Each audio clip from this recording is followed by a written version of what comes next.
More champagne, Mom? Julian asked, refilling my glass before I could respond. I smiled hesitantly, nervously glancing at my son and his fiancée. We were celebrating their recent engagement with an intimate family dinner, though an unsettled feeling stirred in my gut. To your happiness, Sienna purred, clinking her glass against mine. I nodded and took a generous sip.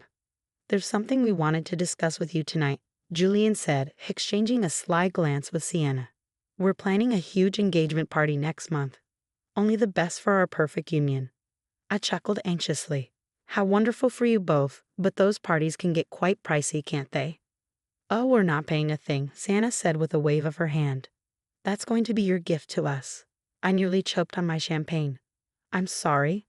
As Julian's mother, it's your duty to pay, Sienna continued. We expect you to contribute at least $25,000. Consider it an investment in your son's future. They couldn't be serious. $25,000 for a party, I said incredulously. Do you have any idea how unreasonable? Don't be ridiculous, Mom, Julian interrupted. You make good money, and you have all the inheritance money from Dad you've been hoarding. My husband's recent death after battling cancer was still an open wound. I recoiled at their callous remarks. That money is my nest egg for retirement, and to pay these expenses without even consulting me first. Sienna rolled her eyes dramatically. Oh, still harping on about being consulted. Get over yourself already. You're the mother of the groom. This is what's expected. Shell out the cash and be grateful we're letting you contribute at all. You should feel honored we're even inviting you. Julian sneered. So write the damn check so we can start planning. I sat stunned, unable to comprehend their arrogance and disregard. I appealed once more to my son. Honey, be reasonable. You can have a lovely party without extravagant costs. Let's scale things back a bit. Julian slammed his fist on the table, rattling the glasses. I knew you would pull this cheapskate crap, he shouted. Some mother you are can't even support your only son. Hot tears sprang to my eyes as I took in their contemptuous glares. Perhaps I had spoiled my son rotten over the years, but I never imagined he could treat me with such cruelty and disrespect. I stood abruptly, disgusted by the two vipers lounging in my home. I think you should leave now, I said quietly. Sienna leaped up and gripped my shoulders with sharp red nails. Don't even try rejecting your duty, she growled, her perfumed breath assaulting my nostrils. You either pay up, or you can kiss your relationship with Julian and any future grandchildren goodbye. I shook her off violently. Get out, I bellowed. Out of my house this instant. They stalked out without another word, but I saw them exchange a triumphant smirk. My heart dropped, realizing the engagement celebration I had hoped for would instead deliver nothing but greed, manipulation, and pain. The next evening, tired from a long day at work, but determined to settle the conflict, I prepared a simple pasta dinner, hoping to have an open discussion with Julian. I heard the front door slam and braced myself as loud footsteps echoed down the hall. Something smells good. Julian breezed into the kitchen and headed straight for the wine cabinet. My hopes lifted for a moment, then quickly faded as Sienna clip-clopped in behind him, reeking of heavy perfume. So much for a private chat with my son. To what do I owe the pleasure? I asked dryly, draining the pasta. You're going to love what we have planned, Sienna gushed, ignoring my tone as she rifled through her tacky designer handbag. We met with the wedding coordinator today, and everything is set. All we need is one little thing from you. She flourished a folder stuffed with brochures and invoices. Just sign on the dotted line for the $50,000 wedding package. I froze, a chill running down my spine. $50,000? I gasped. For a single-day celebration, that's outrageous. It's our special day, Julian whined. Don't I deserve the very best? I appealed to his conscience. Son, be reasonable. Let's scale back and have an intimate, meaningful ceremony instead of this circus. Sienna slammed the folder down. You incompetent hag. Who said this was open for discussion? She screeched. You will pay every penny to give your only son his dream wedding. Rage boiled up inside of me. Through gritted teeth, I replied, you entitled, nasty piece off. Mom, stop. We all turned in surprise to see my daughter, Harper, standing firmly in the archway. I had been so focused on the confrontation I hadn't even heard her come in. Stay out of this, dyke, Sienna snarled at my heavily tattooed, alternative graphic novelist's daughter. It doesn't concern you. The hell it doesn't, Harper retorted. You don't talk that way to my mother. She crossed the room to stand protectively beside me. Under normal circumstances, I might have bristled at her interference, always trying to be the strong, independent matriarch. But at that moment, her solidarity was a lifeline, and I welcomed it. Julian threw his hands up melodramatically. I asked for one little wedding, and my entire family turns against me. He pointed an accusing finger at his sister. This is all your influence, filling Mom's head with delusions. She owes me this money and her loyalty. Harper folded her arms. Mom owes you nothing but basic respect, which clearly isn't reciprocated. She raised you single-handedly after Dad died, working tirelessly to give you every advantage. And this is how you repay decades of love and generosity with shameless exploitation. My ingrained son had no response other than childish whimpers. Harper turned to me, her tattooed hand gripping mine firmly. You stand strong, Mom. Set boundaries and demand the respect you deserve. I've got your back. The knot in my chest loosened with immense relief. My daughter's stalwart support washed away my self-doubts. I would not bow down to these greedy, manipulative vultures for another minute. I drew myself up to full height, emboldened. You both have two choices, I addressed Julian and Sienna in a loud, clear voice. Treat me and my daughter with basic decency, or get the hell out of our lives. Sienna opened her mouth, no doubt to spew more bile. But she caught Harper's murderous glare, thought better of it, and dragged a whimpering Julian out by his ear instead. I squeezed Harper's hand, my eyes brimming with grateful tears. However did I get so lucky to have a daughter like you? She smiled crookedly, just being a chip off the old block. Now let's dish up that pasta and plot our next move. These asshats don't know who they're messing with. The next week crawled by in intense uncertainty. My phone buzzed incessantly with demanding texts and voicemails from Julian, raging when I didn't immediately call him back. I started screening my calls, not having the energy to deal with his abusive diatribes. When Saturday afternoon came, I decided to treat myself to a manicure to lift my spirits. As I sat relaxing while the technician groomed my nails, my phone buzzed yet again.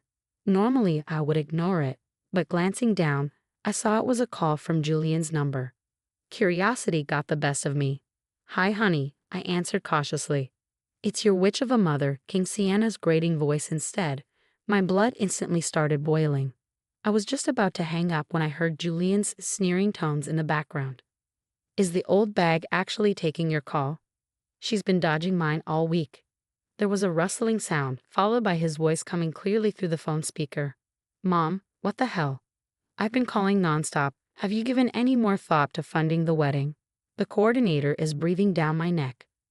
I opened my mouth to deliver a stern refusal, but Sienna's shrill voice cut me off. Oh, let it go already. She's clearly a lost cause. There was a slap, as if she swatted his arm. Your mother is a dried-up, selfish prune.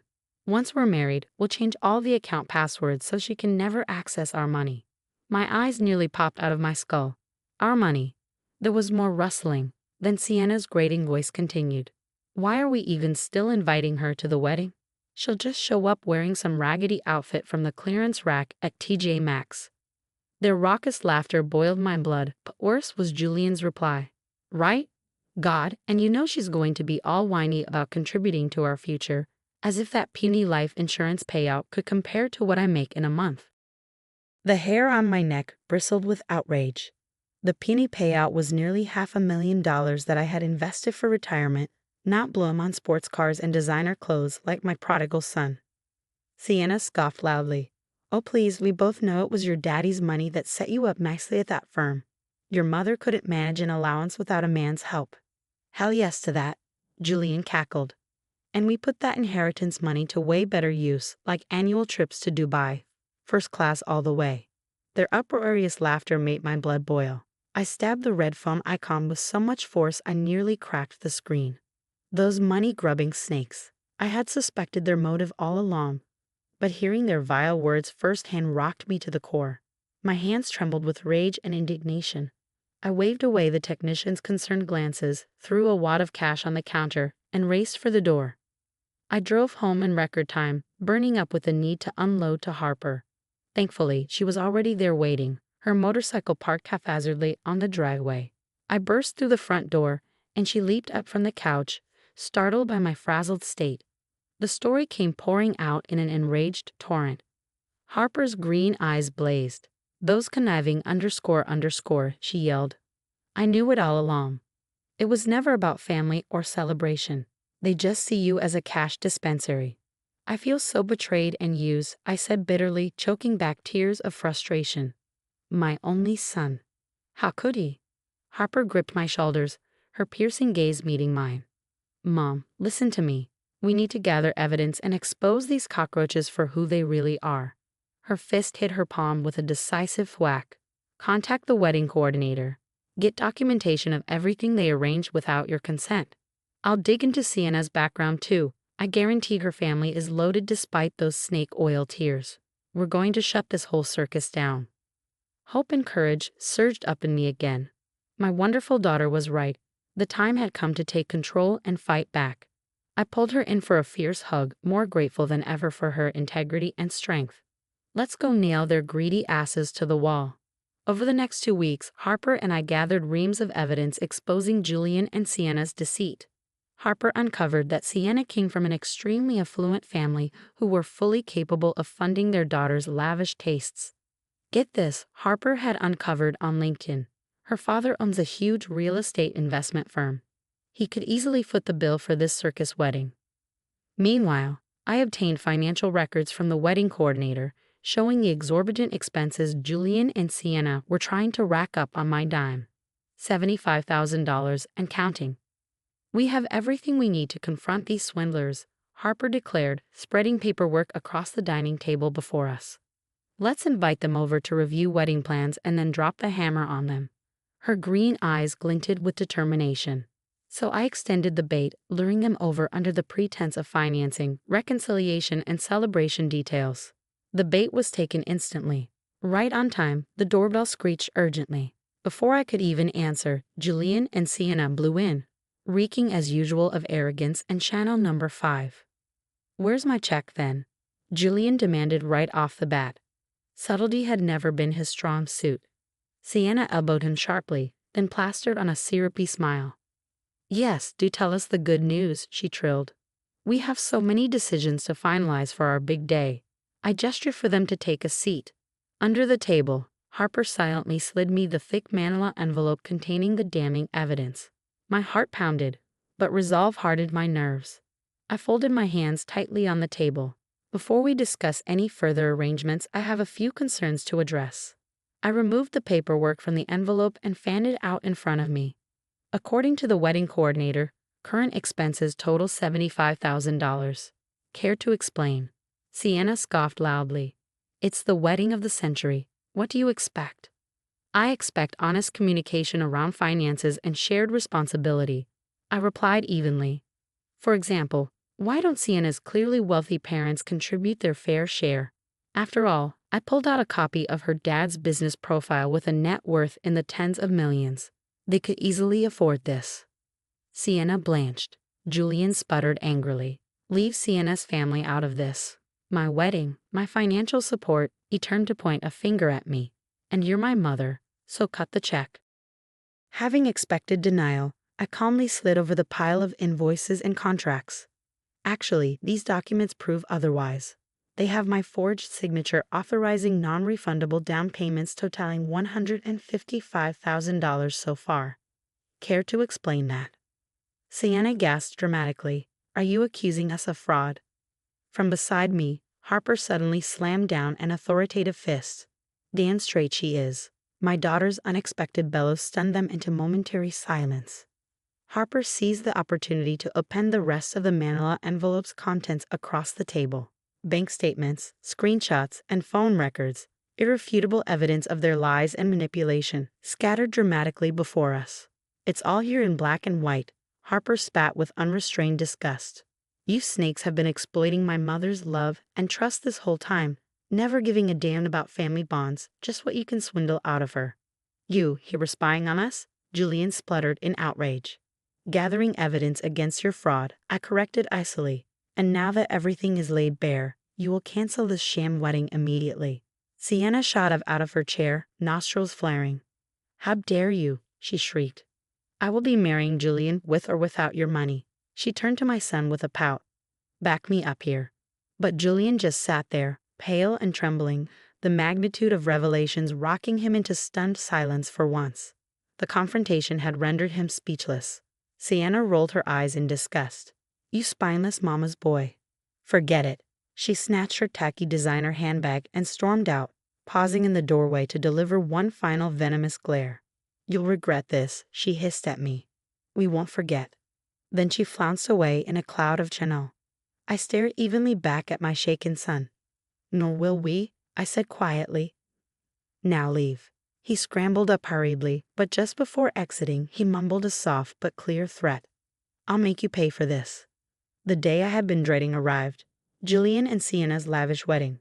I had hoped her confrontation would be the end of it, but these stubborn snakes pursued their farce nuptials anyway, blowing through even more of the retirement money I had entrusted to Julian's accounts. So here I sat, an unwilling participant in their twisted matrimonial circus. All around me, intoxicated guests gambled under ostentatious floral arrangements that cost more than my first car. The crowning glory was an 8-tier fondant cake dripping with handcrafted sugar flowers. Julian and Sienna's smug faces towered above it all in a massive golden frame. My daughter Harper slouched next to me, clad in ripped jeans and combat boots, her pixie-cut green hair clashing spectacularly with the pastel bridesmaid dresses. We silently watched the overblown spectacle unfold, barely concealing our disgust. Suddenly, the music transitioned to a bombastic wedding march. The crowd hushed in anticipation as Julian took his place under the altar's garish archway. My heart clenched. He looked so much like his father, tall and dashing in his tuxedo, beaming with charismatic charm.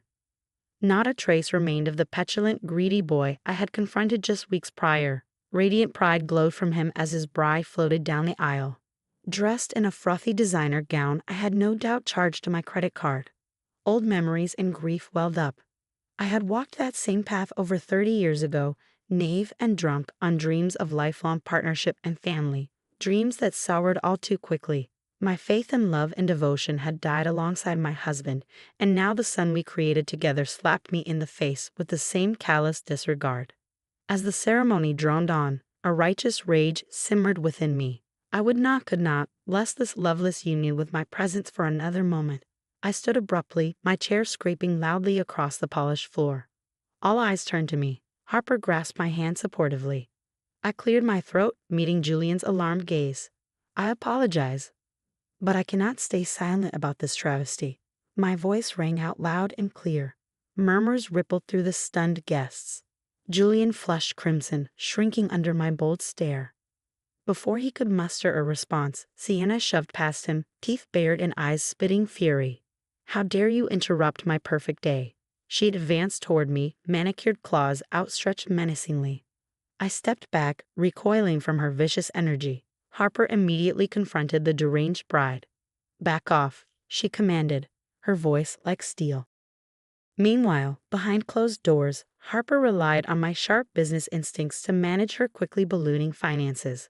At her behest, I leveraged decades of investment experience to establish trademarks, negotiate publishing rights, and maximize profits. I swelled with pride watching my daughter's passions flourish under my careful cultivation. Soon, Harper was regularly turning up in edgy fashion magazines and sought-after graphic anthologies.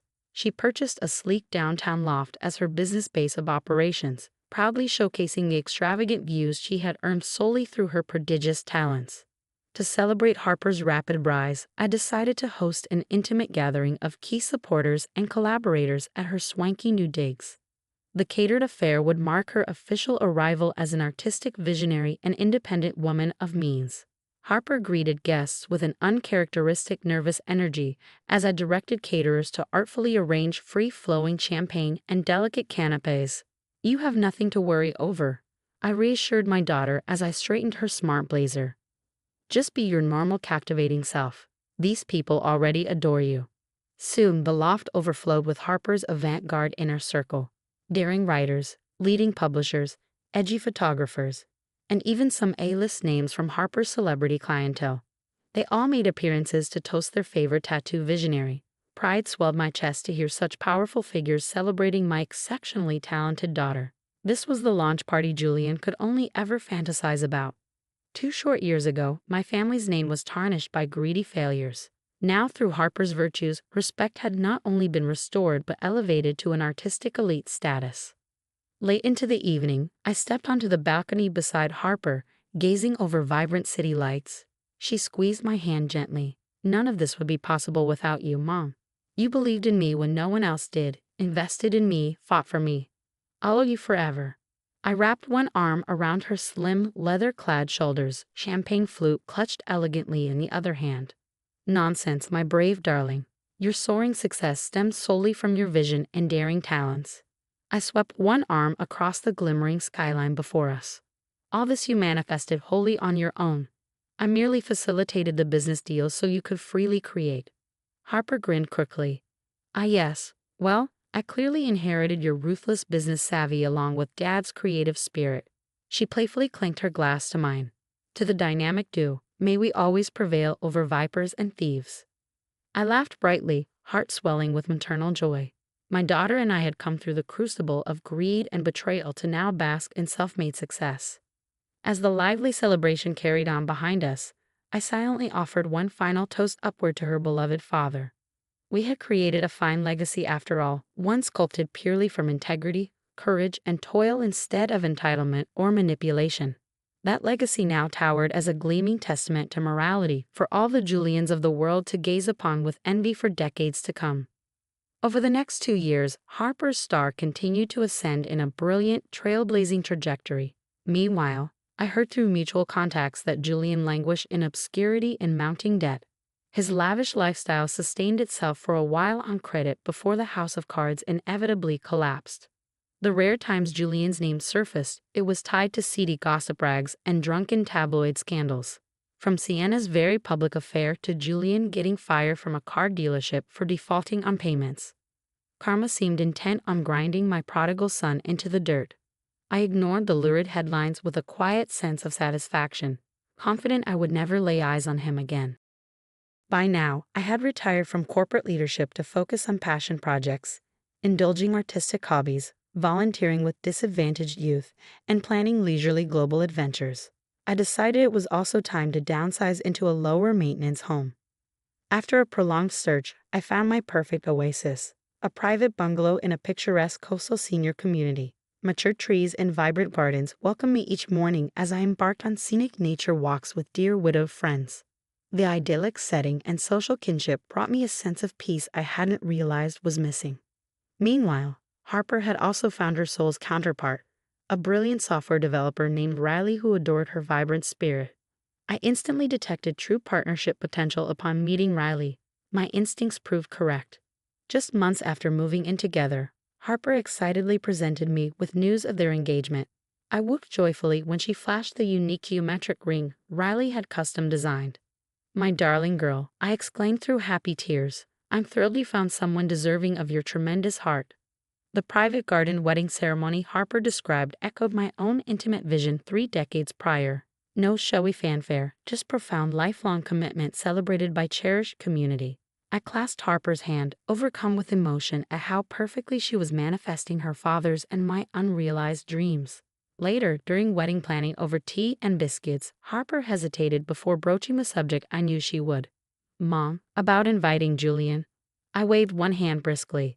"Let's not sully your special day by entertaining that notion." Harper bit her lip. "I just can't help but pity him, you know. He's clearly a miserable screw-up, but still family, even if he doesn't deserve it. I wonder if including him would be the right thing." She trailed off uncertainly. Recognizing my daughter's enduring compassion even for those who least warranted it, I patted her hand reassuringly. "You needn't ever compromise your kind principles. If some small mercy for Julian eases your mind, I can tolerate his presence just this once." Harper exhaled in relief and squeezed my hand gratefully. "You're the best, Mom. I knew you'd understand." The sentimental moment was sharply interrupted by my ringing cell phone. Glancing down, I was stunned to see Julian's name flash across the screen.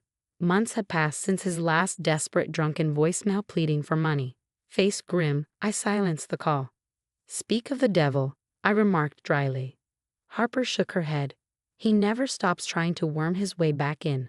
But don't worry, Mom. After the wedding, you'll never have to deal with his garbage again." I smiled gently at my daughter's protective tone. She was right. The time had long passed for me to entertain Julian's self-pitying overtures. I now had all I ever needed right here in my tranquil life, surrounded by those whose souls nurtured mine. No redirects from a toxic past could ever breach that blessing. I patted Harper's hand resolutely. "Onwards and upwards, my dear. Now tell me more about the lovely flower arrangements you envisioned."